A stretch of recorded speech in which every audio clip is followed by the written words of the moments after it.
नमस्कार।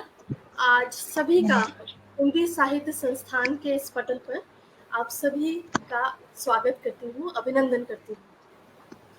हिंदी साहित्य पटल पर जिस तरह आप जानते हैं कि हर बार हम एक नए विषय के साथ आते हैं, एक नई परिचर्चा के साथ आते हैं और सबके भाव को, सबके विचारों को एक दूसरे से और आप तक पहुंचाते हैं।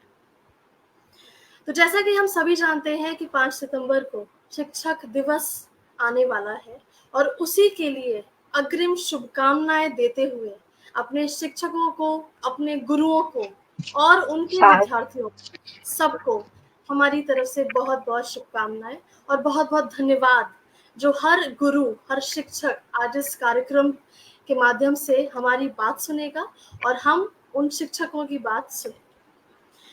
तो सबसे पहले आप सभी का बहुत-बहुत स्वागत है आज के कार्यक्रम में। हमारे साथ उपस्थित हैं आदरणीय डॉक्टर जया द्विवेदी, जो नालंदा यूनिवर्सिटी में डीन के पद पर कार्यरत है। उसके बाद हमारे साथ हैं डॉक्टर मोहिनी चतुर्वेदी, जो डीपीएस ग्रेटर नोएडा में कार्यरत है।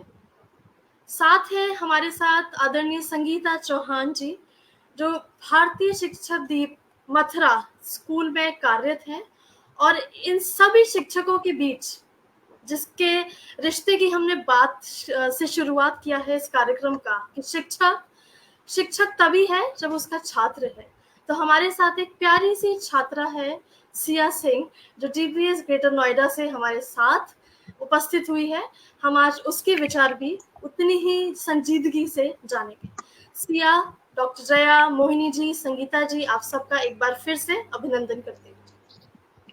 तो चलिए इस परिचर्चा को आगे बढ़ाते हैं और एक बहुत बड़ा शब्द है गुरु, जो हम सबके जीवन में हर पल पर, हर समय कुछ ना कुछ ऐसी शख्सियत हमेशा हर इंसान के जीवन में एक ऐसी शख्सियत जरूर होगी। हर गुरु एक ऐसा होगा, हर शिक्षक एक ऐसा होगा जिसने हमारे जीवन पे एक बहुत बड़ा निशान छोड़ा होगा। शायद उसने हमारा रास्ता बनाने में मदद करी होगी, हमें रोशनी दी होगी, हमें गाइड किया होगा, हमारी बहुत सारी समस्याओं को सुलझाया होगा। तो कहीं ना कहीं हम हर वक्त उस गुरु को, हर शिक्षक को नमन करते हैं। और इस परिचर्चा से को आगे बढ़ाने से पहले बस 4 पंक्तियां मैं हर एक गुरु को, अपने शिक्षक को, और आज मैं आप सबको बताना चाहूंगी कि डॉक्टर जया जो है वो मेरी भी गुरु रह चुकी हैं। मैं उनके अंतर्गत काम कर चुकी हूँ, तो उनसे मैंने बहुत कुछ सीखा है और इसीलिए ये कार्यक्रम आज मेरे लिए मायने तो सबके लिए बहुत रखता है, बट मेरे लिए कुछ थोड़ा सा ज्यादा मायने इसलिए है कि मेरे गुरु आज समर्पण, तो मुझे बहुत समर्पण का, गुरु के प्रति समर्पण का। बिल्कुल बिल्कुल। तो 4 पंक्तियां आप सभी के लिए निवेदित करती हूँ कि ज्ञान का भंडार है, मिटाता अंधकार है, खुद जल ज्योति फैलाए, वो ही शिक्षक कहलाए। और इसमें कोई भी दो राय नहीं है कि शिक्षक हर वक्त अपने आप को जलाकर रोशनी फैलाता है। एक समय पे मैं भी शिक्षक रही हूँ और बच्चों से जो लगाव हमारा हो जाता है, जो बच्चों की जो अहमियत हमारे जीवन में होती है, वो जैसे डॉक्टर जया भी अभी बोल रही थी, उनके खुद के बच्चों से ज्यादा वो छात्रों से जुड़ी है और इसमें कोई दो राय नहीं है। हर छात्र के जीवन में जब आगे चलता है तो उतनी ही खुशी हम शिक्षक को होती है, शायद जितनी उसको और उसके माता पिता को होती हो। तो अब मैं आगे चलती हूँ और आप तक पहुंचती हूँ।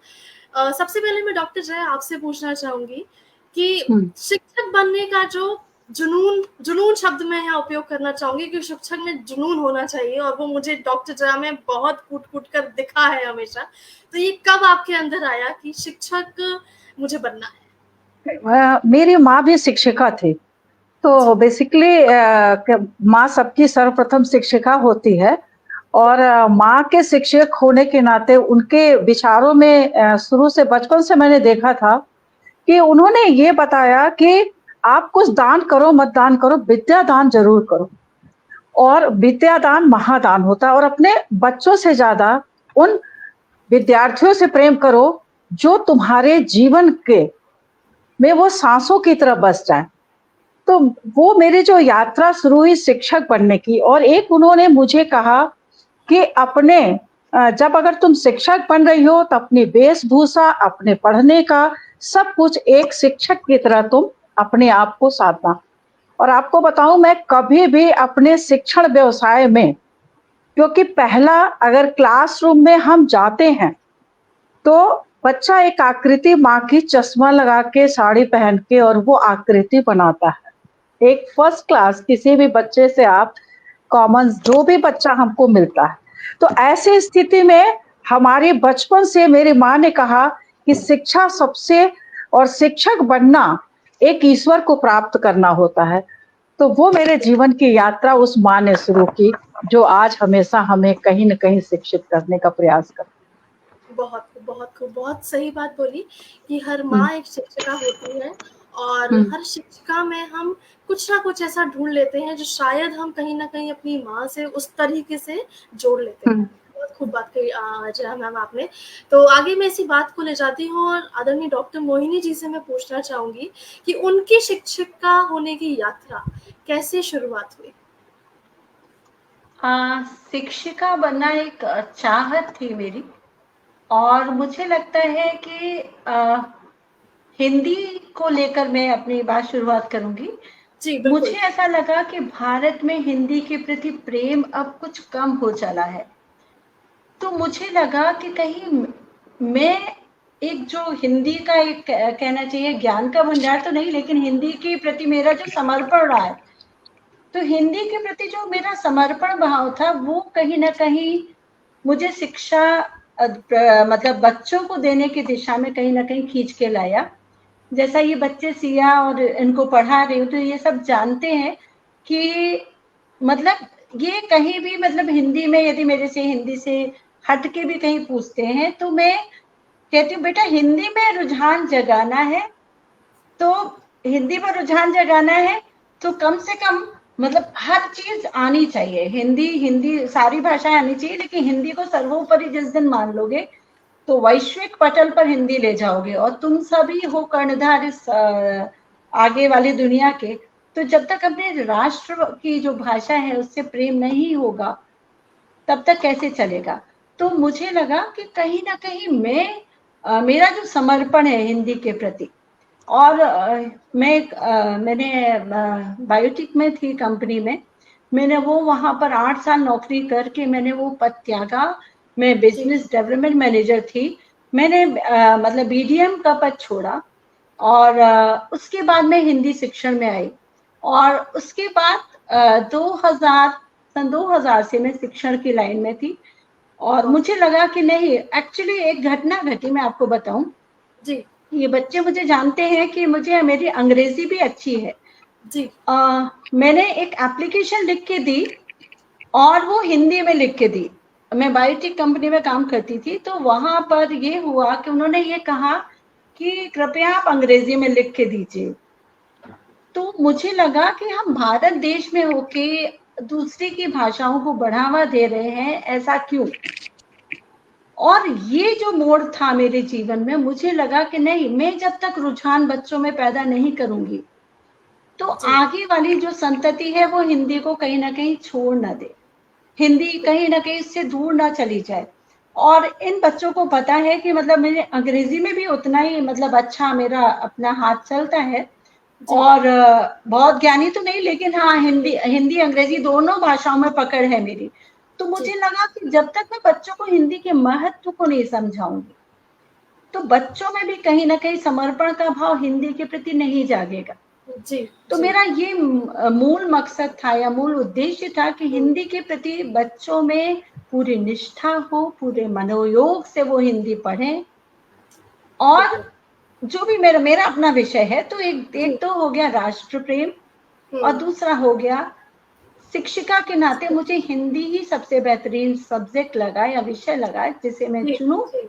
और यही कारण रहा कि मैंने अपना बीडीएम पत्र त्यागा, वहां से त्याग पत्र दिया, और अपनी हिंदी को मैंने सोचा कि आगे बढ़ाने का सबसे बड़ा जरिया यही है। बहुत खूब, बहुत खूब। मतलब साहित्य और भाषा और देश का प्रेम आपको इस रास्ते पे लेके आया। बहुत खूब डॉक्टर मोहिनी जी। हम चलेंगे अब संगीता जी की तरफ, बट उससे पहले मैं जो श्रोतागण है जिनसे हमारा कार्यक्रम चलता है, हम वो हमारे साथ जुड़ चुके हैं और सभी का मैं बहुत-बहुत आभार व्यक्त करना चाहती हूँ। हमारे साथ प्रखर कुंज जी जुड़ चुके हैं, आदरणीय कुमार सुरेंद्र जी जुड़ चुके हैं, हमारे साथ सागर जी, उमेश शर्मा जी जुड़ चुके हैं। बहुत-बहुत सराहनीय कार्यक्रम, बहुत-बहुत सराहनीय विषय है। साधना जी बोल रही हैं कि सभी ने बहुत कुछ सही बोला। आदरणीय लेश जी हमारे साथ जुड़ चुके हैं, बहुत-बहुत स्वागत है आपका। आदरणीय पंकज जी, अनिल जी, आदरणीय संजय जी, आप सभी श्रोतागण का बहुत-बहुत आभार अपना समय निकालने के लिए और हम सभी से जुड़ने के लिए। तो इस चर्चा को आगे बढ़ाते हैं और संगीता जी से पूछते हैं। आदरणीय, और मैं संगीता जी से पूछने से पहले मैं एक बात इनके बारे में बताना चाहूंगी कि इन्हें अभी कुछ वर्ष पूर्व एस्टर्न पब्लिकेशन की तरफ से सर्वश्रेष्ठ विज्ञान अध्यापिका का अवार्ड भी मिला है, तो उसके लिए बहुत बहुत बधाई आपको। और बताइए। बहुत बहुत मेरा बधाई सवाल मैडम, ये बहुत था बहुत बधाई। संगीता जी कि आपके अंदर शिक्षक बनने का जो बीज था वो क्या खुद से था या कुछ ऐसा कौन सा ऐसा प्रेम था जो आपको शिक्षिका के राह पे ले आया? धन्यवाद नेहा जी। सबसे पहले तो इतने अच्छे मंच से जोड़ने के लिए आपको बहुत बहुत धन्यवाद, हृदय तल से आपका आभार। क्योंकि हम अध्यापक क्यों बने, आज तक किसी ने ये प्रश्न पूछा ही नहीं, और आपने ये प्रश्न पूछा है तो दिल के उद्गार निकल निकल कर बाहर आ रहे हैं। मैं साझा करना चाहूंगी कि मेरे अंदर ये अध्यापिका बनने का जुनून जो सवार हुआ वो बचपन से ही कह गई है। तो पहले परिवारों में भाई बहन ज्यादा हुआ करते थे, तो मेरे 4 जी। छोटे भाई बहन थे, 1 भाई और 3 बहन। तो माता जी जब भी कहीं जाया करती थी, क्योंकि वो संस्कार भारती संस्था से जुड़ी थी, सामाजिक थी, तो वो कार्यक्रमों में अक्सर उनका आना जाना हुआ करता था। तो ऐसे में चारों भाई बहनों की जिम्मेदारी मेरी ही हो जाया करती थी कि मुझे ही उनको संभालना है, कि वो झगड़ा ना करें, सब कुछ करें। तो मैं माता जी के दुपट्टे को लेकर, जो दुपट्टा वो रात में पहनती थी, उसको लपेट कर बहुत बनकर, मतलब मम्मी का रोल करने की कोशिश किया करती थी बहुत ज्यादा। तो वो मुझे दीदी दीदी की बजाय मैडम मैडम, दीदी दीदी, और ज्यादा मैडम जी बनती है। मम्मी के आने पे मेरी डांट भी पड़ती थी कई बार। तो एक बार क्या हुआ, भाई बहुत शैतानी कर रहा था, मैंने भाई को बेड के पाए से बांध दिया। अब भाई शैतान था, वो हाथों को खींच रहा था, तो उसके हाथों से खून निकल आया। अब मेरी माता जी आई कि पहले वैसे तो तुम अध्यापिका बनना चाहती हो, अध्यापक ऐसे थोड़े ही होते हैं। तो ये जो बात उन्होंने बोली कि अध्यापक ऐसे थोड़े ही होते हैं, मेरे दिमाग में वास्तव में घर कर गई। मैंने कहा इसका मतलब टीचर बनना कोई बहुत आसान काम तो नहीं है, बिल्कुल नहीं है। और उस दिन से मैं अक्सर से अपने भाई बहनों के साथ में, या पड़ोसी जो बच्चे हुआ करते थे साथी, उनके साथ टीचर टीचर वाला खेल और ज्यादा खेलने लगी। फिर मैंने एक जो कंप्यूटर सेंटर था वहां पर एज ऑफिस इंचार्ज काम किया, लेकिन वहां संतुष्टि नहीं मिली। जैसे अभी हमारी विदुषी अध्यापिका मैडम ने भी बोला कि संतुष्टि नहीं मिली। जब वहां संतुष्टि नहीं मिली, उसके पश्चात वहां से तो छोड़ दिया, पर उसी के साथ विवाह भी हो गया। और विवाह के पश्चात मैंने सोचा घर में मन नहीं लग रहा है, तो मैंने ये प्रोफेशन अपनाया। और मुझे ऐसा लगता है कि मैं अपने जीवन में बहुत सफल शिक्षिका हूँ। हो सकता है कुछ लोगों को ये बात नागवार गुजरे, लेकिन मेरे बहुत से विद्यार्थी हैं जो मुझे आज भी कांटेक्ट करते हैं, टीचर्स डे पर विश करते हैं, जन्मदिन पर बधाइयां देते हैं। तो मुझे ऐसा लगता है कि अगर मैंने अपने एक बैच में से एक भी विद्यार्थी को सफल करने में कोई भी योगदान दिया है या सहयोग किया है, तो मैं अपने आप में एक सफल अध्यापिका हूँ। बहुत बहुत धन्यवाद। मैं बिल्कुल, कहना बिल्कुल चाहूंगी। सही बोला। बिल्कुल सही बोला कि हम पढ़ाते हैं शायद एक हर कक्षा में पढ़ाते हैं और हर साल नए बच्चों से हमारा सामना होता है, हम उनसे रूबरू होते हैं, हर बार एक नया रिश्ता बनाते हैं। बट जो पुराने रिश्ते हैं छात्रों से कभी नहीं टूटते, और ये बिल्कुल सच बात है। तो हमारे साथ अब जानवी पालीवाल भी जुड़ चुकी हैं, आपका बहुत-बहुत स्वागत है। इस पटल पर थोड़ी मशक्कत हुई है, लेकिन आप आ गई हैं, उसके लिए बहुत-बहुत आभार आपका। हमारे साथ जुड़ चुके हैं आदरणीय मनोज जी, आदरणीय पुष्पलता जी। नारी शक्ति जिंदाबाद। हाँ, ये संयोग की बात है कि आज पटल पर हम सब नारियां हैं, और जैसे सब बोलते हैं कि स्त्री माँ सिखाती है, तो वो काम हमने बहुत अच्छे तरीके से अपने कांधों पर उठाया है। आदरणीय नीलम जी हमारे साथ जुड़ चुकी हैं, आदरणीय सुरेंद्र कुमार अरोड़ा जी जुड़ चुके हैं। आप सभी का बहुत बहुत आभार, अभिनंदन। तो अब शिक्षिकाओं की बात सुन ली है, चलते हैं उन विद्यार्थियों की तरफ और उनकी मनोदशा, उनके जो मन में भाव है उनके बारे में जानते हैं। तो सिया से मैं पूछना चाहूंगी कि मेरा सवाल है कि आप अपने शिक्षकों में, अपने टीचर्स में ऐसी कौन सी क्वालिटी देखते हो कि आपकी कोई एक टीचर वो फेवरेट टीचर हो जाता है? ऐसा क्या आपको लगता है कि वो टीचर मेरा फेवरेट है, क्योंकि? ये मैं आपसे जानना चाहूंगी, हमारे श्रोता जानना चाहेंगे। सिया। जी, सबसे पहले यहाँ सभी उपस्थित श्रोतागणों को मेरा सादर नमस्कार। तो जब बात आती है शिक्षकों की, मेरी माँ स्वयं शादी से पहले एक शिक्षिका रह चुकी हैं, तो मुझे बचपन से ही एक शिक्षिका की अहमियत बहुत सिखाई गई है और मैं खुद भी शिक्षक को एक गुरु के समान मानती हूँ। हमारी माँ के बाद वही हमारे दूसरी माँओं जैसे होते हैं। और जब बात आती है शिक्षक होने की, तो एक अच्छा शिक्षक बनने के लिए जितना मैं समझती हूँ, उसके लिए एक जुनून होना चाहिए, एक समर्पण भाव होना चाहिए, जो मैंने आज तक बहुत कम शिक्षकों में देखा है, आपको सच बताएं तो, जिनमें से एक मोहिनी मैम भी हैं। उनसे मैंने जो सीखा है वो मैं आपको बता नहीं सकती। जैसे मेरा लिटरेचर की तरह या साहित्य की तरफ बचपन से ही रुझाव रहा है, लेकिन मुझे कभी वो मार्ग किसी ने दिखाया ही नहीं कि मैं कैसे करूँ, क्या करूँ, अपना नाम मैं कैसे करूँ साहित्य में अगर मुझे कभी करना हो तो। पर जब मैं 7वीं कक्षा में मोहिनी मैम से मिली, तो वो पहली टीचर थी जिन्होंने बच्चों की हिंदी, मतलब मैम हमें हिंदी पढ़ाती थी, तो वो हिंदी पढ़ाने के सिवाय एक बच्चे के पूरे व्यक्तित्व के विकास पे भी बहुत ध्यान देती थी। और ये चीज़ थी जो मुझे मोहिनी मैम में सबसे अलग लगी। तो मैं आज भी उनसे कभी कभार बात करती हूँ और मैं मोहिनी मैम को तहे दिल से बहुत अभिनंदन करती हूँ कि मैम ने मुझ पर इतना भरोसा किया, मुझे इतना समय दिया कि मैं आज यहाँ आप सभी के साथ इधर हूँ। बिल्कुल सही बोला कि जो आपने किया है, जो छाप मोहिनी मैम ने आपके ऊपर छोड़ी है वो आप जानते हैं, लेकिन आज हम सब जान गए हैं कि आपने जो छाप मोहिनी मैम पर छोड़ी है, क्योंकि आपने मोहिनी मैम ने ही आपका नाम दिया है, तो आप उनके लिए क्या मायने रखते हो, क्या उनके जीवन में जगह है, वो आप अपने काम से, अपने डिसिप्लिन से, शायद अपने व्यवहार से आप सबको बता चुके हो। तो बहुत बहुत आभार आपका, बहुत सुंदर जवाब।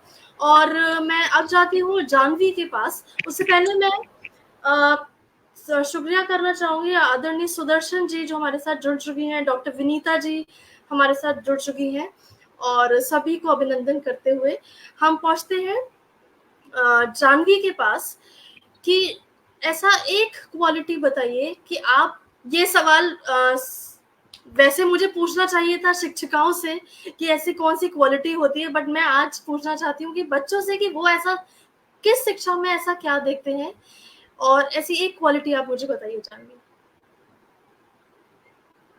माइक ऑन कर लीजिए। सबसे पहले तो आप सभी को मेरा नमस्कार और बहुत बहुत धन्यवाद मुझे ये मौका देने के लिए। स्वागत। तो जो एक शिक्षक में कमी क्या होती है, मैं ये पूछना चाहती हूँ।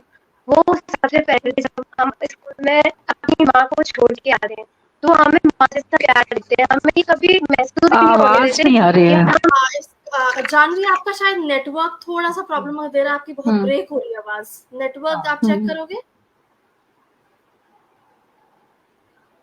अब एक बार बोलो। आप मुझे बोलिए। अब बेटर है, बेहतर है, बोलिए। हाँ, तो मैं यही बोलना चाहती हूँ कि हम जब सबसे पहले अपने माँ को छोड़ के आते हैं घर पे, तो सबसे पहले स्कूल में हमारी जो टीचर होती है वो हमें ये एहसास ही नहीं होने देती कि हम अपनी माँ को छोड़ के आते हैं, वो हमें इतना ही प्यार देती है। और सबसे बड़ी जो टीचर में एक क्वालिटी होती है, धैर्य, पेशेंस। जिस तरीके से वो, हर बच्चा एक सा नहीं होता, लेकिन जिस तरीके से एक शिक्षिका अपने सभी बच्चों को संभालती है, उनको धैर्यपूर्वक सुनती है, उनकी बातों को समझती है, उनकी सब बातों को सुनने के बाद कोई निर्णय लेती है, ये अपना, और बहुत उन्हें प्रेरित करना, ये सब मैं इसका सबसे ज़्यादा शुक्रिया संगीता मैम को करना चाहूँगी कि हमारे स्कूल में अभी जो 15 अगस्त का प्रोग्राम हुआ था, पहली बार उन्होंने मुझे मौका दिया, उन्होंने मुझे प्रोत्साहित किया कि नहीं, तुम भी बोल सकती हो, जाओ एक बार कोशिश करो। मैंने आज से पहले कभी नहीं बोला था और संगीता मैम की गाइडेंस की वजह से मुझे इतना अच्छा लगा, इतना एक मौका मिला कि मेरे घर वाले भी इतना प्राउड हुए मेरे ऊपर, और ये सब कुछ संगीता मैम की वजह से। उन्होंने मुझे इतना प्रोत्साहित किया और आज के लिए भी उन्होंने मुझे काफ़ी प्रोत्साहित किया।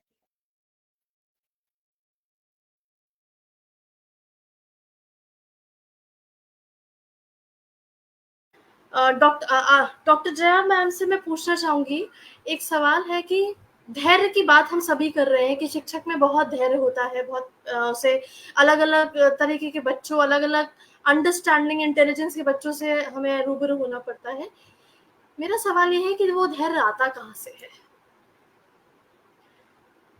जया मैम, आपकी आवाज़ नहीं आ रही, माइक बंद है शायद, आपका माइक ऑफ है, देखिए। ऑन हो गया? आई आवाज अभी? जी, जी, जी। आ गई। तो धैर्य सबसे पहले शिक्षक के अंदर एकाग्रता आनी चाहिए। स्वयं के अंदर एकाग्रता आएगी तभी धैर्य आएगा। और क्लासरूम में अगर आपके अंदर धैर्य और एकाग्रता का मिश्रण नहीं है तो वो क्लास आपकी आकर्षित नहीं होगी, वो बच्चा आपके प्रति कैसे समझ पाएगा। तो आपके अंदर जो एकाग्रता ही आपके धैर्य की जननी है एक शिक्षक के लिए।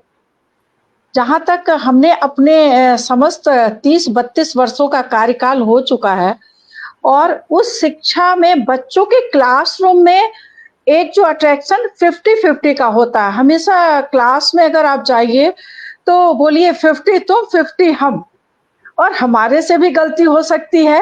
हम ऐसा मतलब मेरे से सोच के आप मत पढ़ो कि हम सब कुछ जानते हैं। हर समय आपको सीखने की इच्छा होना चाहिए। शिक्षक के अंदर धैर्य तभी आएगा।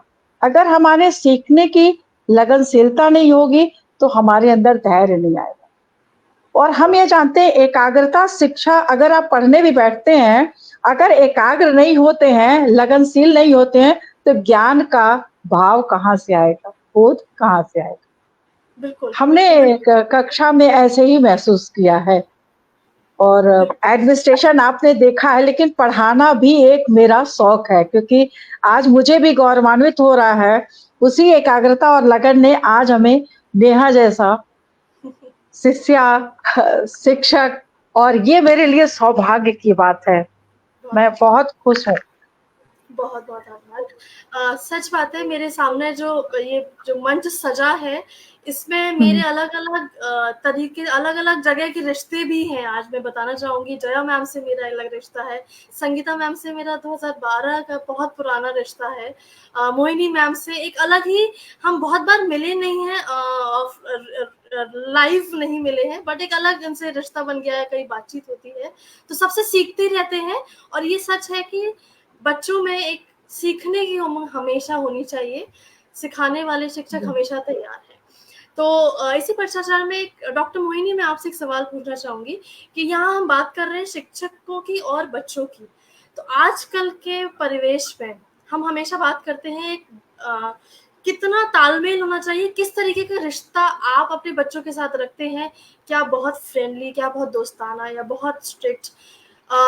पहले ज़माने के टीचर्स जो थे और आज के ज़माने के टीचर्स में बहुत बहुत ज़्यादा अंतर आ चुका है, क्योंकि पूरा वातावरण अलग हो चुका है। आज के बच्चे पुराने बच्चों से बहुत अलग हैं। तो किस तरीके का रिश्ता आपका आपके बच्चों के साथ है? थोड़ा-सा बताएँ हमें। आज के बच्चे ना तो देखिए लाठी से बात बनती है।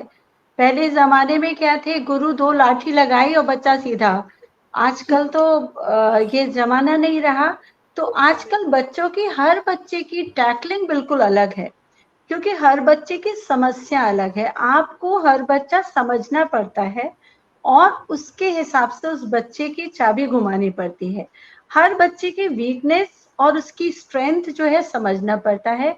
और जैसे मैं अपने इसमें कार्यकाल में बच्चों का नाम नहीं लूंगी, कुछ एक बच्चे जो इसी के क्लास के थे, आज भी वो बच्चे बेचारे कॉल करते हैं। और आप ये समझिए कि एक बच्चा था जो खेल में बहुत अच्छा था और पढ़ाई में मतलब बुद्धि थी लेकिन पढ़ाई में ध्यान नहीं देता था।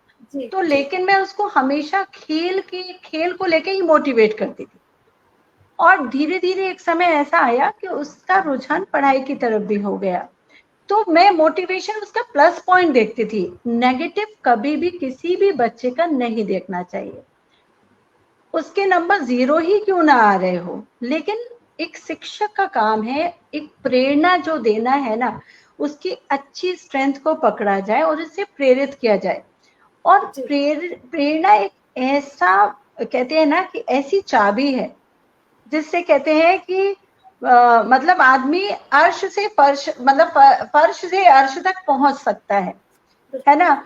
और जहां आपने किसी भी बच्चे में मोटिवेशन वाली चीज खींच ली तो बच्चा अर्श से फर्श पर गिर पड़ेगा। तो मुझे ऐसा लगता है जो मोटिवेशन एक फैक्टर है ना लाइफ का, वो बच्चे को देना पड़ेगा। बच्चे की स्ट्रेंथ और वीकनेस समझनी पड़ेगी। और जो दोस्ताना रवैया है ना, कहते हैं अंग्रेजी में एक चीज है, कहते हैं एक शब्द, आपने जब तक बच्चे से अपना रेपो नहीं बनाया, ये बच्चे जानते हैं कि एक एक बच्चे से मेरा एक जो दोस्ताना रवैया था वो था, लेकिन एक बहुत पतली रेखा थी जो डिसिप्लिन यानी अनुशासन की थी। मुझे बच्चों को पता है, मैंने यदि ऐसे देखा तो मैम क्या चाह रही है कि भाई शांत बैठो अब बात सुन लो। तो एक डिसिप्लिन यानी अनुशासन की रेखा है, वो बच्चों को समझ आनी चाहिए। बच्चे हाथ भी मिलाते हैं, उनसे हाथ भी मिलाना है, लेकिन बच्चे को ये पता होना चाहिए कि मैम अब मेरे से क्या चाह रही है।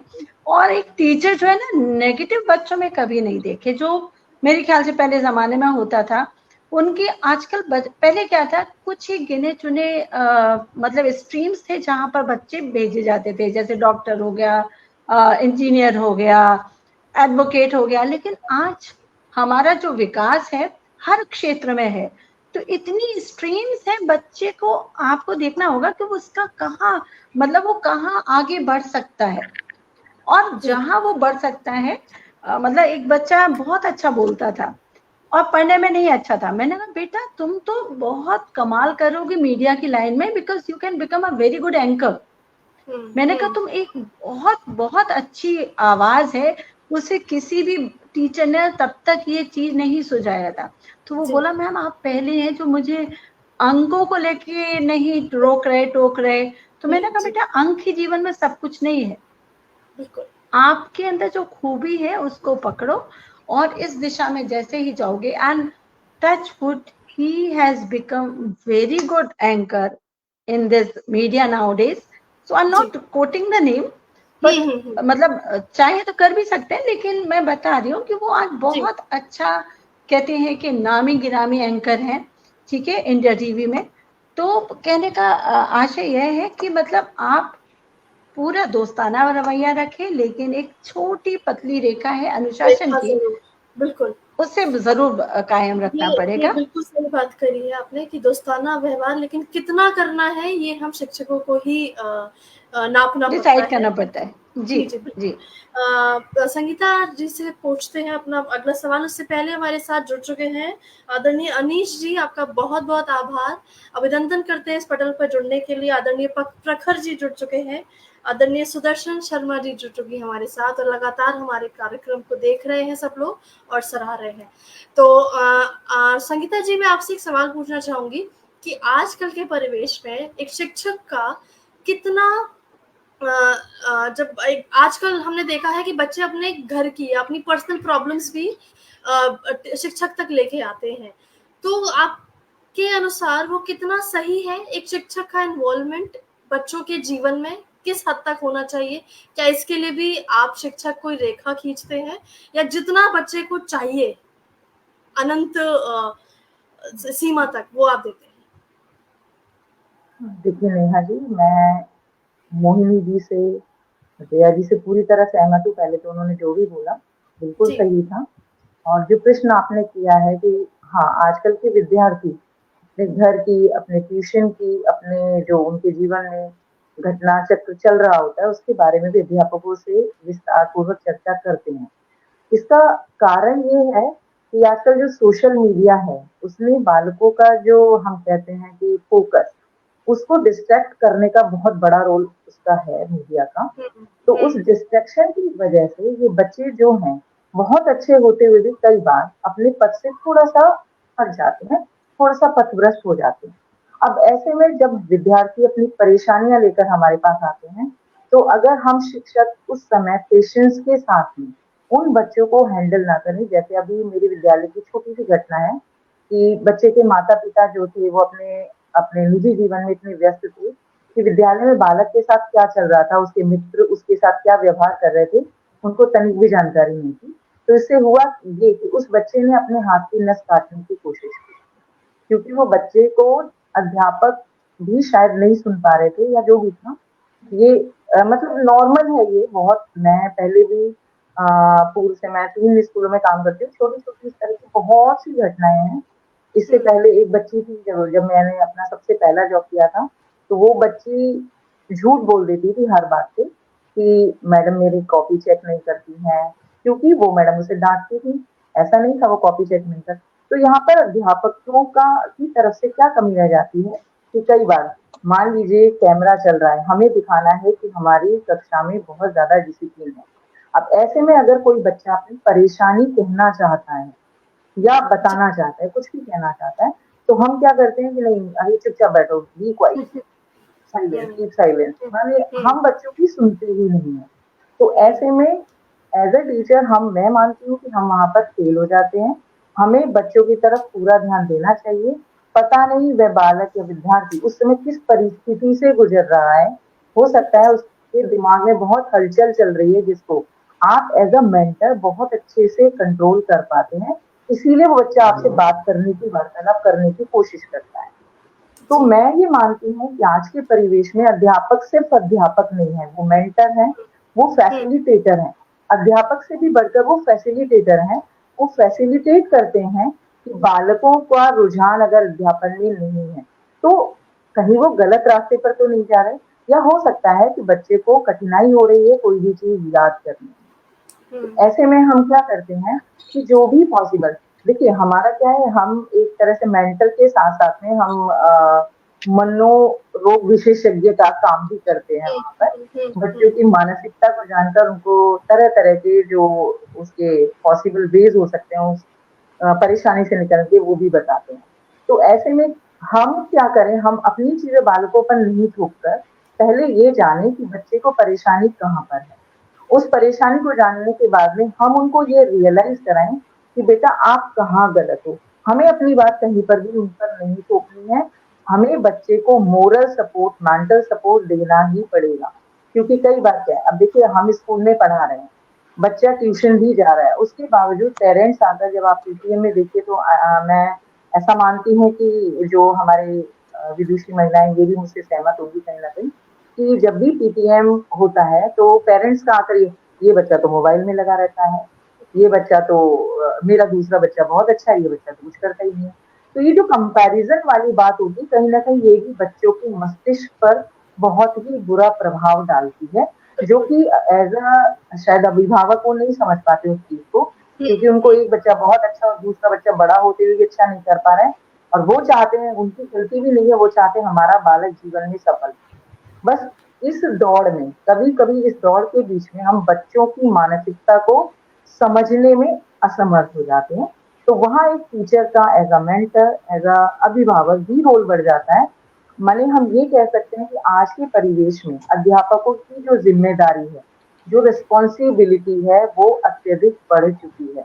उनको जो सोशल मीडिया है, उससे भी बच्चों को सही-गलत का अंदाज़ा कराना है कि बेटा आपके लिए क्या गलत है, क्या सही है। क्योंकि हम जानते हैं बच्चा, मान लीजिए आज हमारी परिचर्चा देखने के लिए कोई बालक अगर हमारे इस मंच से जुड़ना चाहता है, तो आप सभी जानते हैं कि कुछ ना कुछ अनर्गल चीज़ भी ओपन हो जाती है। अब उस बच्चे की मेंटल लेवल के हिसाब से वो स्वस्थ चीज़ें उसके लिए परोसी जा रही हैं, यानी ये मीडिया नहीं देखता है। ये हमें समझाना पड़ेगा कि बेटा आप किस उम्र में हैं, आपके लिए क्या अच्छा है, क्या बुरा है, और बहुत प्यार से हैंडल करना पड़ता है, क्योंकि बच्चों के अंदर आजकल पेशेंस नाम की चीज़ नहीं रह गई है।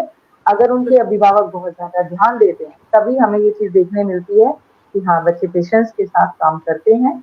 ऐसा नहीं है कि सारे बच्चे एक से होते हैं, हमारे पास अच्छे से अच्छे बच्चे भी होते हैं, बेकार से बेकार, लेकिन हमें सबको कहते हैं ना एक आंख से देखना होता है, हमें भेदभाव से भी बचना होता है, हमें उन बच्चे को उनकी मनोदशा में भी सहायता करनी होती है, हमें जी हमें उन बच्चों की पढ़ाई में भी सहायता करनी होती है। तो मैं मानती हूँ कि आज के समय में हमारे ऊपर बहुत जिम्मेदारियां हैं एज अ टीचर। ये प्रोफेशन अब वो आसान वाला प्रोफेशन नहीं रहा कि आप नहीं, जाइए बच्चों को मारिए, कुछ भी जी समझाइए, कुछ भी बोलिए और घर आ जाइए। तो बिल्कुल। मेरा ऐसा मानना है। एक सवाल आया है और जो संगीता मैम ने बोला उससे उनमें भी उन्होंने उस बात का जिक्र किया, और सवाल विभा ने पूछा है और मैं ये सवाल जया मैम की तरफ ले जाती हूँ। वो पूछ रही है कि हाँ। अगर जो बच्चे किसी विषय में कमजोर है तो उन्हें कैसे पढ़ाए और हाँ, उनकी तरफ हमारा क्या रुझान होना चाहिए? जो बच्चा जैसे कहीं भी किसी भी सब्जेक्ट में बच्चा कमजोर हो सकता है, निर्भर करता है उस बच्चे के मेंटल एबिलिटी को सबसे पहले हम जानने का प्रयास करें कि वह बच्चा उस विषय में कमजोर क्यों है।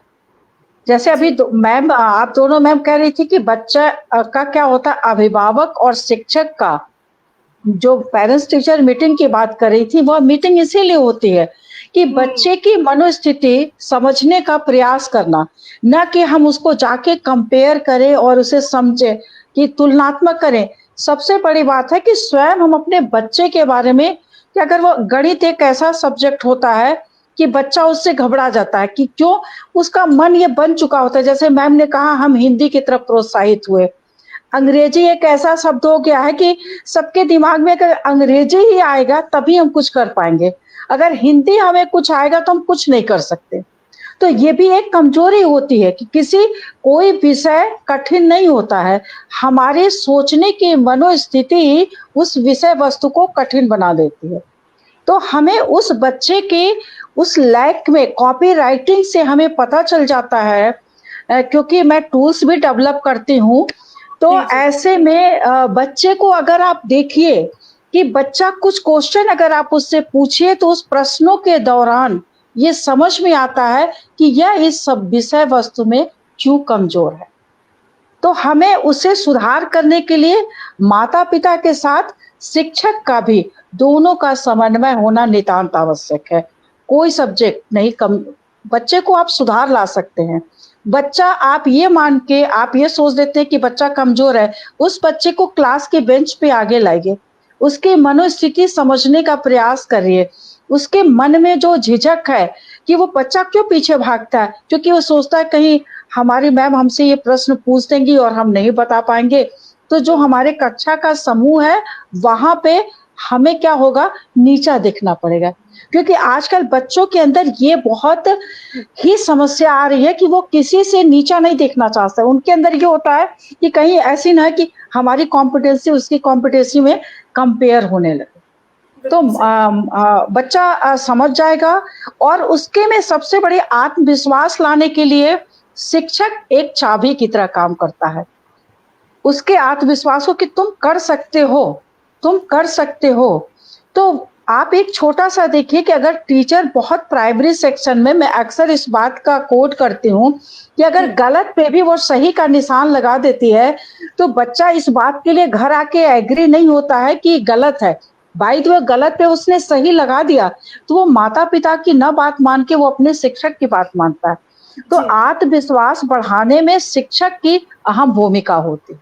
बिल्कुल बिल्कुल सही बात और किया। वो उस विषय में वो चाहे वो गणित हो, अंग्रेजी हो, साइंस हो, कोई भी विषय हो, शिक्षक उसके उस चाबी से उस विषय वस्तु को मजबूत बना सकता है। बिल्कुल बिल्कुल ठीक बोला।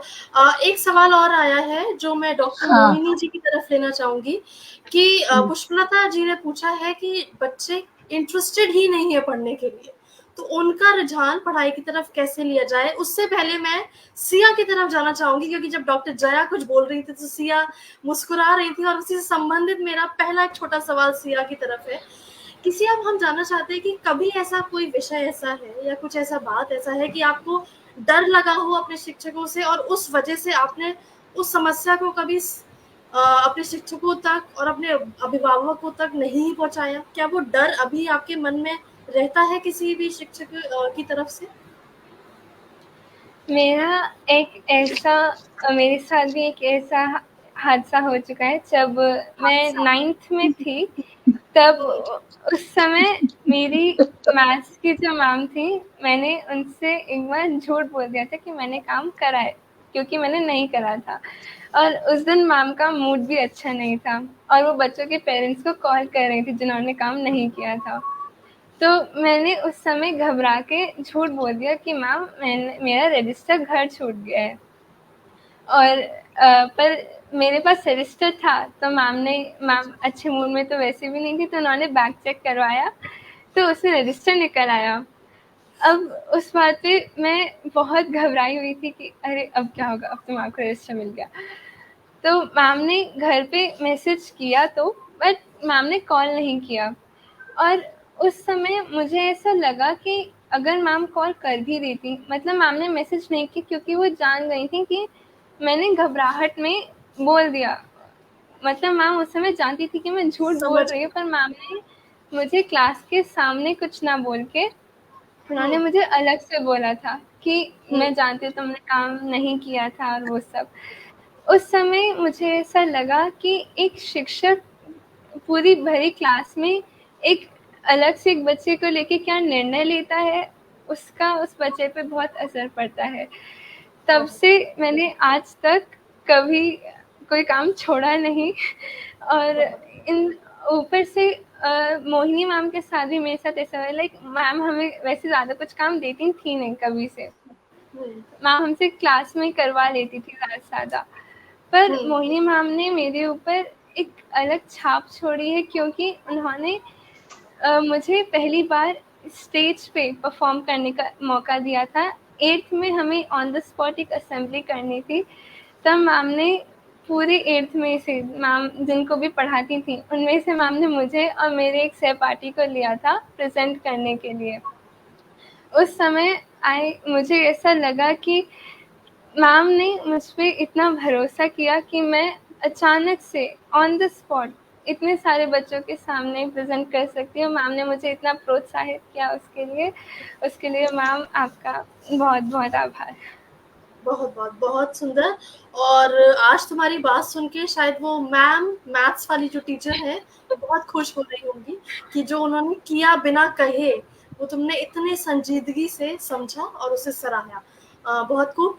मोहिनी मैम, मैं आपकी तरफ आऊंगी, पर मैं जानवी से भी एक सवाल पूछना चाहूंगी इसी से जुड़ता हुआ कि जानवी, कभी ऐसा हुआ है कि हमें बच्चों को कभी ऐसा लगता है कि जैसे शायद डॉक्टर जया ने ही मैम ने बोला था कि हमें डर लगता है कि हम गलत ना बोलते हैं और उसके वजह से हम कभी बोलते नहीं है बहुत सारी बातें, और ये हमारा पीयर प्रेशर होता है, ये हमारे बच्चों से हमारे जो सहपाठी हैं उससे जुड़ा होता है, ना कि शिक्षक से और ना खुद से। तो क्या कभी आपने ऐसा महसूस किया है और उसकी वजह से क्या आपने कुछ सवाल नहीं पूछे या कभी जवाब नहीं दिए, या क्लास में जब कुछ पूछा गया है तो आप शांत रहे? ऐसा डर होता है और ये डर होता क्यों है? हाँ मैम, ऐसा होता है और मेरे साथ भी हुआ है, पर ऐसा हर टीचर के लिए नहीं होता। कोई एक पर्टिकुलर टीचर होते हैं जो मतलब बहुत ज्यादा उनकी इमेज होती है कि हाँ वो बहुत डराने वाले हैं, और उनके आपके लिए उनकी आवाज ही काफी होती है, ना उनका मारना ना पीटना कुछ नहीं। तो मेरे भी एक टीचर है, तो वो स्ट्रिक्ट टीचर बोले जाते हैं पूरे कॉमर्स के। अच्छा, मैं नाम नहीं पूछूंगी, आप चिंता ना करें। नहीं। तो उससे सबको डर लगता है, और मेरे साथ भी कई बार ऐसा हुआ है कि मतलब मैं भी उनसे डर के मारे कि अगर उन्होंने कुछ सवाल पूछा और मैंने गलत जवाब दे दिया, या फिर मैंने उनसे कुछ डाउट पूछा और उन्होंने उल्टा ही मुझसे पूछ दिया, कैसे ये बताओ तुमने कैसे करा। तो ये डर रहता है कि नहीं, अगर ये हुआ तो पक्का और डांट पड़ने वाली है, ऐसा नहीं हो। पर ये डर भी मेरा उन्हीं टीचर ने खत्म किया जब उन्होंने मुझसे एक सवाल पूछा और मैंने सोचा कि चलो कोई बात नहीं, एक बार जवाब देके तो देखते हैं, गलत हो गया तो थोड़ी सी डांट ही तो खानी पड़ेगी, एक बार ट्राई करते हैं। और मैंने जवाब दिया और पूरी क्लास में से किसी ने नहीं दिया था, और वो जवाब सही नहीं था, वो गलत था। पर उन्होंने मुझसे कुछ नहीं कहा, उन्होंने बस इतना कहा कि कोई बात नहीं, तुमने कोशिश तो की, पर तुम्हारी। और उस दिन जब उन्होंने ये बोला, तब से मेरे अंदर ये कॉन्फिडेंस था कि नहीं, अब चाहे सर डांटे या ना डांटे, लेकिन सवाल जरूर पूछना है, कोशिश जरूर करनी है, और वो कोशिश हमें हमेशा हमारा कॉन्फिडेंस ही बढ़ाएगी, वो हमें किसी गलत रास्ते पे नहीं ले जाएगी, एक कॉन्फिडेंस। तो यही था, और मैं थैंक यू बोलना चाहूंगी उन टीचर को कि उन्होंने मेरे डर को अलग करके मेरे अंदर ये कॉन्फिडेंस लाया कि हाँ मैं भी जवाब दे सकती हूँ, मैं भी कुछ पूछ सकती हूँ, मुझे उसका जवाब मिलेगा। अच्छा अच्छा, नेहा जी नेहा जी जी एक अभी अभी मैं एक चैट पढ़ रही थी, तो जी उसमें जी था कि क्या शिक्षक कोर्स सिर्फ पूरा करना ही अपना उत्तरदायित्व होता है। तो मैं थोड़ा बीच में इंटरप्ट करती हूँ कि जी जी यही आज के समय में कोर्स खत्म तो हो जाता है पर ज्ञान का अभाव रह जाता है। ठीक है, तो जो जिन्होंने सवाल किया है, तो शिक्षक को कोर्स खत्म करने के साथ साथ स्टूडेंट के मन के अंदर उस कक्षा में वो भाव होना नितांत आवश्यक है। कोर्स तो चला जाएगा, जैसे आपने कहा था नेहा कि हर साल नए बच्चों से हमारा इंटरेक्शन होता रहता है, वैसे ही सब्जेक्ट ऐसा हो कि उसके मनो मस्तिष्क में टीचिंग लर्निंग थ्योरी क्या होती है कि अगर बच्चे का जो जो शिक्षक जैसी किताब है, आजकल तो सब ई लाइब्रेरी है, तमाम है, लेकिन फिर भी शिक्षक का कोई विकल्प नहीं है, क्योंकि ऑन स्पॉट उसने उसके मनो मस्तिष्क में जो अनुभव की किताब है वह किसी कंप्यूटर में कभी भी नहीं मिलती है। तो कोर्स के साथ साथ बच्चे का सहयोग भी नितांत आवश्यक है कि स्टूडेंट को भी कितना समझ में आया। ठीक है, ये शिक्षक की जिम्मेदारी है, बहुत बड़ी जिम्मेदारी है। मोहिनी मैम, मैं आप ही की तरफ आ रही हूँ और सवाल एक बार फिर से मैं याद दिला दूं कि एक सवाल आया था जिसका जवाब हम आपसे चाहेंगे कि अगर बच्चों में पढ़ाई की तरफ बिल्कुल भी रुझान नहीं है, और ऐसे बच्चे होते हैं, हम इसमें इसे मना नहीं कर सकते, तो उनको क्या उम्मीद है कि कभी रुझान होगा और आप क्या कर सकते हैं उनके लिए? नेहा एक जया मैम, ये मैं मोहिनी मैम कुछ बोलना चाहती हूँ। अच्छा, हाँ ठीक है, थैंक यू जी। मोहिनी मैम, माइक ऑफ है मोहिनी मैम आपका। हर बच्चे में हर विषय के प्रति रुझान नहीं होता, पहली बात। और जब हम देखते हैं ना 10th तक, तो बच्चों में कई विषयों के में खासतौर से कई बार साइंस के प्रति रुझान नहीं होता, कई बार आपका गणित के प्रति रुझान नहीं होता। तो जब विज्ञान के प्रति, मतलब मैंने ये खुद करके देखा है कि कई बार क्या होता है कि आप प्रकल्प बनवाइए, परियोजनाएं बनवाइए। मतलब जब मैं मुंबई पोद्दार में थी, मैं एक यहाँ पर आपको उदाहरण दूंगी। एक बच्चा आया, बोला कि मुझे तो साइंस में ही बहुत इंटरेस्ट है और ये माइथोलॉजी वगैरह मुझे हिंदी की बिल्कुल पसंद नहीं है, ये इतिहास वगैरह पसंद नहीं। मैंने बोला क्यों बच्चा, माइथोलॉजी आप कह रहे हो, पहले तो शब्द ही गलत यूज कर रहे हो। मिथक, माइथ मीन्स मिथक, यानी कपोल कल्पित, यानी गलत, यानी आप विश्वास ही नहीं करोगे। मैंने कहा ये पूरा ये अंग्रेजों द्वारा दिया गया, हमारी जो इतिहास है उसको दिया गया शब्द है। पहला आप ये समझिए।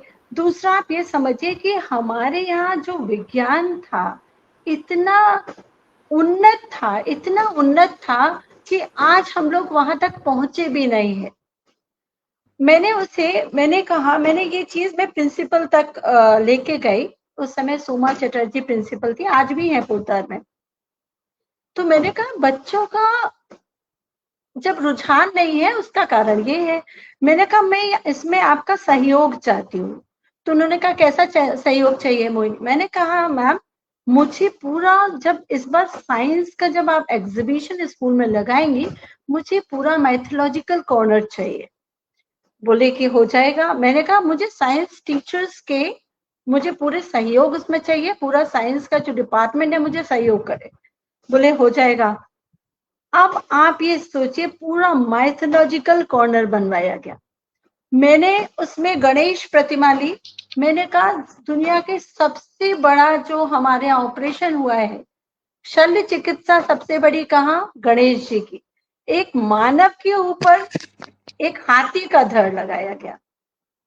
मैंने कहा पुष्पक विमान, और वो आज भी आपको उसकी साइट पर दिखेगा, माइथोलॉजिकल कॉर्नर। आप जब भी कोई भी यदि देखना चाहे देखे। तो उस बच्चे में, मतलब मैं आपको सारे एग्जाम्पल देना चाहूंगी यहाँ पर। पुष्पक विमान, आज भी हमारे पास इतनी स्पीड वाला विमान नहीं है, जो पुष्पक विमान हुआ करता था, पुष्पक विमान बनवाया गया। मैंने कहा आज भी आप जानते हो कि ओपन एयर यदि वाला कोई विमान जाएगा तो क्रश हो जाएगा। कोई भी आप उतनी स्पीड पे आप जाके तो देखिए, आपको मालूम है खिड़की खोलोगे क्रश हो जाएगा, छोटी सी चिड़िया आएगी क्रश हो जाएगा। पुष्पक विमान खुला हुआ विमान था, कुबेर चलाते थे उस समय, फिर रावण ने ले लिया, ये तो खैर इतिहास है। तो पुष्पक विमान बना, उस समय बनता था, विमान बनते थे, इसका मतलब उदाहरण। उसके बाद एक रेखा, लक्ष्मण रेखा ऐसी खींची गई, जिसे मैंने सीता हरण प्रोजेक्ट के नाम से इसको कराया था माइथोलॉजिकल कॉर्नर में, जिसमें कि आप ये सोचिए, जो बिल्कुल बच्चे जो साइंस पढ़ रहे हैं यहाँ जानते होंगे कि इतने फायर वाले जो एलिमेंट हैं, जो कि हिंदी में कहते हैं ज्वलनशील पदार्थ है ना, बच्चे साइंस के नाम जानते हैं होंगे। तो वो उन्होंने लक्ष्मण जी ने एक रेखा बिछाने के लिए केवल जो हाईली रिएक्टिव एलिमेंट जो है चीजें वो डाली थी, और जरा सा भी, और साथ में पानी डाल दिया था। लक्ष्मण ने यही किया था साइंस। और वो जैसे ही मतलब ये ना कि जैसे ही लक्ष्मण जी, मतलब जैसे ही रावण आया, तो हाईली रिएक्टिव जो आइटम था वो मतलब वहां कहते हैं कि विध्वंसा होने लगा, because it was highly reactive item, है ना, पूरा रेखा बिछा हुआ। तो आज भी लोग लक्ष्मण रेखा कह के करते हैं उसको, लेकिन आप समझिए तो सही कि कौन सी स्ट्रिप बिछाई गई थी। तो भारत में उस समय विज्ञान बहुत उन्नत था। तो मैंने इस माइथोलॉजिकल कॉर्नर बनवा के बच्चों में जो अपनी चीजों के प्रति आस्था है वो जगाई, और उस बच्चे का जो भरोसा है अपनी संस्कृति में, अपनी विरासत पे, वो जागा। साथ में वो उस विषय को पढ़ने लगा जो इतिहास से जी चुराता था। तो हर बच्चे को हमें समझाने का ढंग आना चाहिए। और जब वो पूरा बन के पूरा एक जो विज्ञान जो एग्जीबिशन थी, पूरी एक माइथोलॉजिकल कॉर्नर में ये तीन ही चीजें नहीं थी, मैंने पूरा सुदर्शन चक्र, उसका पूरा इतने हिंजेस लगे थे उसमें, फिजिक्स को यदि आप पढ़ोगी वो आज तक किसी में नहीं लगे जितने सुदर्शन चक्र में लगे। तो वो क्या है, इतिहास है, मतलब आप ये सोचिए विज्ञान है। तो जो बच्चा साइंस में इंटरेस्ट लेता था वो बिल्कुल, आप ये सोचिए, बिल्कुल अपनी विरासत के प्रति, या जो हमारी जो सांस्कृतिक विरासत है उसके प्रति नतमस्तक हो गया, आस्थावान हो गया। तो हमें समझाने के लिए बहुत प्रैक्टिकली आजकल बच्चों को अप्रोच करना पड़ता है, तब बच्चों में आस्था जागती है उन चीजों के प्रति और रुझान जागता है। और ऐसे ही न जाने कितने असंख्य उदाहरण हैं जिनके कारण मतलब बच्चों को हमें रुझान उनके अंदर आ जाए, या रुझान उनके प्रति रुचि जागे, खुद प्रयास करना पड़ता है और बच्चों में रुझान जागता है। जी, मतलब अगर मैं आपकी बात का सार समझ पाई हूँ तो मैं ये सोच पाई हूँ कि जो आप बच्चे आजकल तर्क की बात बहुत करते हैं, उन्हें तर्क चाहिए हर बात में, अगर हम उनकी जिज्ञासा को शांत कर दें, उनके सवालों के सही जवाब दे दें, आप उनके सवालों का सीधा सीधा उत्तर नहीं दे सकते, आप उसको आप प्रैक्टिकली करके दिखा दीजिए, क्योंकि वो क्या है, वो कहेंगे ये तो भाई आपने बोल दिया, मैं कैसे मानूं। आप देखिए, आप करके देख लीजिए, ये चीज थी। और वो बच्चा क्या है, विज्ञान के युग का बच्चा है, तो वो तर्क चलाता है, तर्क को जैसे ही उत्तर मिलता है बच्चा शांत। तो रुझान के लिए हमें तर्कों के उनके सही उत्तर देने पड़ते हैं। बिल्कुल बिल्कुल, यही मुझे लगता है कि अगर बच्चों के जिज्ञासा को हम शांत कर दें, और मैं भी शिक्षा इसमें रही हूँ, मैंने भी बच्चों को पढ़ाया है, और मेरा हमेशा ये मेरा मानना होता था कि बच्चों को, जब मुझे बच्चा कोई भी मैं पढ़ा रही हूँ, तो वाई और हाउ के जो सवाल हैं हम उनको आंसर कर दें तो आधा जंग शायद हम जीत चुके होते हैं। यहाँ मैं एक चीज अनिया जी, मैं एक चीज और बताना चाहूंगी। मेरे जब शिक्षण के शुरुआती दिन थे, जब होली पब्लिक आगरा से मैंने शुरुआत की थी, एक शिक्षक को ना बहुत सही बताना चाहिए, बच्चे को कभी गलत इन्फॉर्मेशन नहीं देना चाहिए। जी बिल्कुल एक बिल्कुल। बच्चा आया, क्लास 10th का बच्चा था, गायत्री बच्चा था, वो बहुत होशियार बच्चा मोहिनी था। मैम, सॉरी मैं इंटरप्ट कर रही हूँ क्योंकि हमारे पास समय बहुत कम जी है जी और बिल्कुल सवाल बिल्कुल। कुछ आ रहे हैं, तो मैं उस सवालों को जी ले लेती हूँ। उससे पहले हमारे साथ जुड़ चुके हैं कल्पना जी, जुड़ चुके हैं सुदर्शन जी, जुड़ चुके हैं रूपचंद्र जी, जुड़ चुके हैं। आप सभी का बहुत बहुत आभार हम सबसे जुड़ने के लिए। एक सवाल आया है जो मैं आप तीनों से पूछूंगी पहले, फिर मैं बच्चों की तरफ जाऊंगी कि अभी हम बहुत देर से बात कर रहे हैं शिक्षकों और बच्चों के बारे में। आप शिक्षक हैं और बच्चे आपके सामने हैं। मैं एक एक करके संगीता जी से शुरुआत करती हूँ और उनसे पूछती हूँ कि आज इस जीवन में, आज के समय में आपके कौन से वो एक गुरु हैं जो आज भी आपके जीवन में महत्व रखते हैं और ऐसी छाप छोड़ी है जिन्हें इस पटल के माध्यम से आप हम सबको और उन शिक्षक को भी नमन करना चाहते हैं। मेरी जो अध्यापिका थी वो हालांकि मैं विज्ञान क्षेत्र से हूँ, विज्ञान की विद्यार्थी रही थी, पर मुझे जिन अध्यापिका ने संस्कृत पढ़ाई थी वो 4th 5th में भी पढ़ाई थी, और जो 8th में पढ़ाती थी सरला यादव मैम, वो क्या बात। हमेशा से याद रही हैं।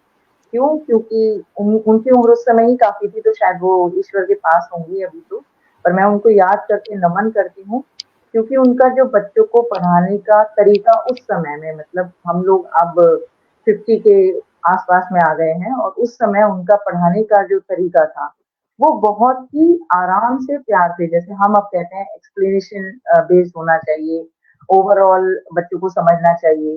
तो हर चीज को, संस्कृत जैसे विषय को, आप भी समझते हैं ये चीज कि संस्कृत कोई आसान विषय नहीं है, तो जब वो बिल्कुल संस्कृत जैसे विषय को भी समझाती थी, तो एक जैसे आजकल हम विजुअल यूज करते हैं अपनी टीचिंग एड्स की तरह, वो कहानी में इस तरह से उस सीन को बिठा देती थी क्या कि जो भी वो जिस दिन पढ़ाती थी वो सारी चीज उसी दिन हम याद कर लेते थे, और कभी ऐसा नहीं हुआ कि परीक्षा के आसपास हमें संस्कृत उठाकर याद करनी पड़ी है।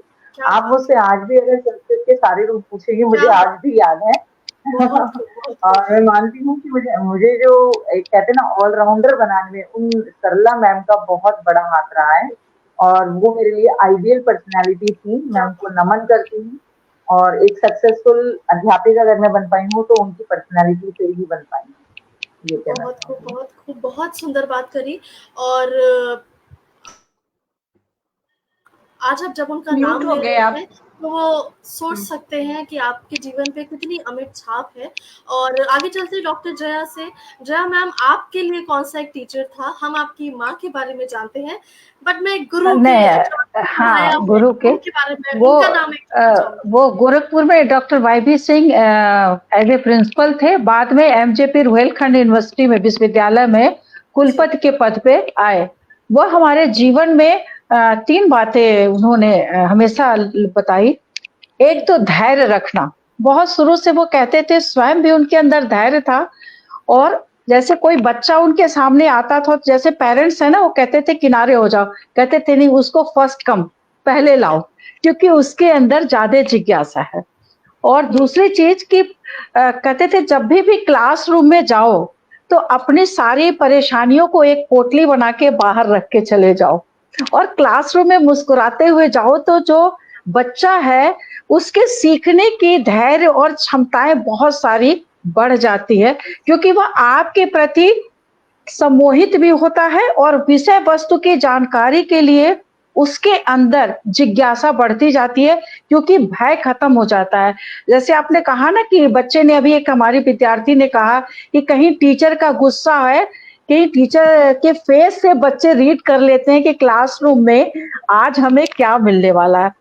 और लास्ट एंड वन, जिए तो क्या जिए जो औरों के लिए न जिए। हमेशा एक शिक्षक को जीने के लिए उन सारे विद्यार्थियों के लिए जीना चाहिए। अपने लिए तो सब जीते हैं, लेकिन जिए तो उनके लिए जिए, उस क्लासरूम के लिए। बहुत तो बहुत मेरा बहुत मानना है बहुत सुंदर। Doctor Y B. सिंह को मैं आज भी सत सत नमन करती हूँ। और वो हमेशा कहते थे, one door close and other door open. तो मैं अपने क्लासरूम में भी कहती हूँ कि कभी अपने अपने विद्यार्थियों को कि कभी ये मत समझना कि दरवाजा बंद हुआ, हमेशा दूसरा दरवाजा आपके लिए खुला हुआ। उनको सत सत नमन करते। बहुत खूब, बहुत खूब। अब आदरणीय मोहिनी मैम, मैं आपसे जानना चाहूंगी आपके कौन से गुरु शिक्षक का नाम? सबसे पहले तो मैं प्रथम शिक्षक अपनी माता को नमन करूंगी। जी उसके बाद और हर एक को अपनी माता को सबसे पहले नमन करना चाहिए, क्योंकि प्रथम शिक्षक वही है। जी जी जी मतलब जब मैं इलाहाबाद में थी तो बहुत सारे शिक्षक थे जिन्होंने असर डाला, लेकिन उनमें से एक गीता दी थी अच्छा जो जी मुझे इतिहास पढ़ाया करती थी, और उनके जो चेहरे पे ज्ञान का तेज था, अपने विषय को लेके उनका जो आधिपत्य था, वो मुझे इतना, कहते हैं ना कि खींचता था उनकी ओर। आकर्षण का मुख्य उनका जो था, वो अपने विषय के प्रति उनका जो ज्ञान था, पहली बात वो। और जैसा आपने बताया कि धैर्य एक बहुत बड़ा, उनके अंदर धैर्य भी बहुत था। बच्चे मोस्ट शोर मचाते इम्पोर्टेंट। थे तो कहती थी कि 2 मिनट आप शोर मचा लीजिए, आप 2 मिनट कह रहे हैं, मैं 10 मिनट दे रही हूँ, 10 मिनट शोर मचा लीजिए, लेकिन जब मैं पढ़ाऊंगी तो आपको पढ़ना पड़ेगा। एक धैर्य बहुत जरूरी है, जैसा बिल्कुल धैर्य, एकदम। ज्ञान और साथ में अनुशासन, 3 चीजें उनकी ऐसी थी जो शायद मैंने अपने जीवन काल में सदा उनसे ही सीख के अपने जीवन में उतारी है। और साथ ही साथ एक बहुत बेहतरीन उनके अंदर ये था कि कभी किसी बच्चे को उन्होंने डांटा नहीं, सदा इतने प्रेम से पुचकार के बच्चों को उन्होंने पढ़ाया, और शायद वो मैंने कहीं ना कहीं आत्मसात किया। वो कहती थी कि डांट के तो भय, कहती है कि डांट के तो कोई भी कर लेता है वश में, आदमी वही है जो बिन बोले वश में दूसरे को कर पाए। और अपने केवल फेस एक्सप्रेशन आप ऐसे दीजिए, तो वो चीज शायद मैंने आत्मसात की। बहुत खूब, बहुत और उसके लिए मैं बहुत शायद उन्हीं को नमन करूंगी, गीता दी को, क्योंकि उनसे शायद मैंने ये सारे जो व्यक्तित्व के गुण थे वो सीखे हैं मैंने। बहुत बहुत खूब। और शायद शिक्षकों की यही सबसे बड़ी बात है कि भले ही वो संगीता मैम हो, आदरणीय जया मैम हो, आदरणीय रोहिणी मैम हो, आपने अपने शिक्षकों की बात करी है, बट जो उनका ज्ञान है वो सिर्फ आप तक सीमित नहीं रहा है, वो आज आपने हमें बताकर आगे ही बढ़ाया है। और ऐसे ही ज्ञान का जो चक्र है वो चलता रहता है, और यही शिक्षक होने का एक सार है कि हम ज्ञान को एक जनरेशन से लेके आगे हम पहुंचाते रहते हैं। बहुत बहुत सुंदर बातें करी आपके गुरुओं ने और हमारे गुरुओं ने, बहुत सुंदर। अब आते हैं, बस समय बहुत कम बचा है, तो मैं जल्दी से सिया की तरफ आना चाहूंगी और मैं पूछना चाहूंगी कि एक लाइन में अगर आप बताना चाहो अपने शिक्षकों को अपने मन की बात, तो आप क्या बोलना चाहोगे? एक लाइन में तो मैं बस उनका आभार ही कर सकती हूँ। और उसके बाद एक शिक्षक हम सबके जीवन में, हमने अभी जैसे चर्चा करी है, शिक्षक एक छात्र के जीवन में एक बहुत बड़ी छाप छोड़ता है। और हमारे घर के बाद हम जिनके पास जाते हैं वो हमारे शिक्षक ही होते हैं। तो शिक्षक हमारे लिए हमारे दूसरे माता पिताओं की तरह होते हैं। तो लाइक ऑब्वियस सी बात है कि उनका एक बच्चे के जीवन में काफ़ी बड़ा रोल होता है, और इसलिए एक अच्छा टीचर होना इज़ समथिंग जो हर कोई नहीं बन सकता। पर मैं ये बात मानती हूँ कि, और इस बात के लिए मैं बहुत आभारी भी हूँ कि मुझे आज तक जितने भी शिक्षक मिले हैं वो सब एक से बढ़कर एक रहे हैं। तो उन सबके लिए बस मैं आभारी हूँ। बहुत सुंदर। जानवी, मैं आपसे भी जानना चाहूंगी कि आप अपने शिक्षकों को, अपने गुरुओं को अगर अपनी मन की बात कहना चाहती हैं तो क्या कहें? मैं बस अपने शिक्षकों से यही कहना चाहूंगी कि मेरे शिक्षकों ने मुझे इस दुनिया को देखने का एक नया नजरिया दिखाया। बहुत सुंदर। मैं शाय लड़की थी, मतलब मैं कभी भी स्टेज पे नहीं बोलती थी, और 11th में आके संगीता मैम ने जो मेरे अंदर इतना मोटिवेट कर दिया कि नहीं, मैं अब कुछ और, अब मैं इतना बोलती हूँ। और पहले मैं बिल्कुल भी नहीं बोलती थी। जब जो मेरी फर्स्ट टीचर थी उनको भी मैं बहुत थैंक यू बोलना चाहूंगी।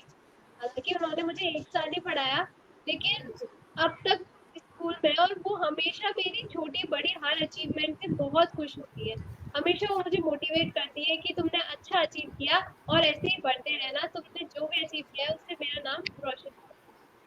बस मैं बहुत थैंक यू बहुत नहीं बता। बहुत सही बात करी। और विद्यार्थियों के लिए मैं बोलना चाहूंगी कि हम हमेशा शिक्षकों की बात कर रहे हैं, आपने अपना आभार व्यक्त किया है शिक्षकों के लिए। मैं अपनी तरफ से, और शायद ये सारे शिक्षक भी मेरी बात से यकीन रखेंगे कि आप जैसे विद्यार्थियों की वजह से हम शिक्षकों को हर दिन गौरव महसूस करने का, एक सम्मान महसूस बिल्कुल करने का सर।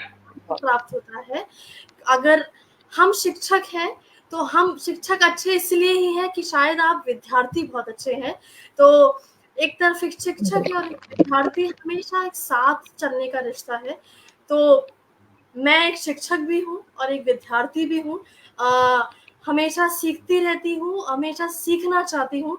तो विद्यार्थियों को मैं बोलना चाहूंगी, ये जो जिज्ञासा है, ये जो सीखने की चाहत है, वो हमेशा जिंदा रखें। कभी भी ये ना सोचें कि हमें सब आ चुका है। और यही यही चीज शिक्षक भी सोचते हैं, मैं जानती हूँ, क्योंकि ये सारे शिक्षक जो मेरे सामने बैठे हैं, इन्हें मैं जानती हूँ कि इनके मन में भी यही बातें हैं कि ये कभी भी ये नहीं सोचते कि हम शिक्षक हैं और हम सर्वोपरि हैं। ये सब हम हर दिन, हर कक्षा में, हर सुबह जब एक नई कक्षा में जाते हैं, हम हर दिन कुछ ना कुछ उस कक्षा से वापस लेकर आते हैं। और इसी के साथ में आप सभी का बहुत बहुत दिल से अभिनंदन करती हूँ कि आप सब ने वक्त निकाला और हमारे इस पटल पर इतनी सुंदर परिचर्चा करी है। और आज की परिचर्चा बहुत सुंदर हुई है, बहुत सराही गई है और सबने अपने अपने विचार रखे हैं। और मैं उम्मीद करती हूँ कि शिक्षक और विद्यार्थियों का जो रिश्ता है वो बहुत एक सुंदर और एक पवित्र रिश्ता है और बहुत लंबा रिश्ता है। हमारे अभिभावकों के साथ साथ हमारे शिक्षक भी हमेशा हमारे जीवन में चलते हैं। आज तक मैं जो मेरी प्रथम शिक्षिका थी, आज भी मेरी उनसे बात होती है फेसबुक पे। तो इससे बड़ा सुंदर रिश्ता मुझे नहीं लगता। माता पिता तो है ही हमारे साथ, पर जो गुरु के साथ जो हमारा रिश्ता है वो अतुलनीय है, बहुत सुंदर है। और आप सबके साथ आज बात करके मुझे बहुत अच्छा लगा है। बहुत बहुत आभार एक बार फिर से करती हूँ। और इस पटल पर आने के लिए, इस समय देने के लिए आप सभी का बहुत बहुत अभिनंदन और आपको बहुत बहुत शुभेच्छाएं। बहुत बहुत धन्यवाद नेहा। धन्यवाद। नेहा जी बहुत बहुत धन्यवाद। आपको हमारे तरफ से ढेर सारी शिक्षक दिवस की हार्दिक शुभकामनाएं। जो भी मंच पे हैं, हमारे विद्यार्थी और शिक्षक साथी, सभी को ढेर सारी शुभकामनाएं कि आने वाले दिनों में ऐसे ही हम लोग को मंच मिले, तो फिर से पुनः मुलाकात हो और ऐसे परिचर्चा हो। बहुत बहुत आभार। शुभ रात्रि। धन्यवाद। बहुत बहुत आभार। बहुत बहुत धन्यवाद।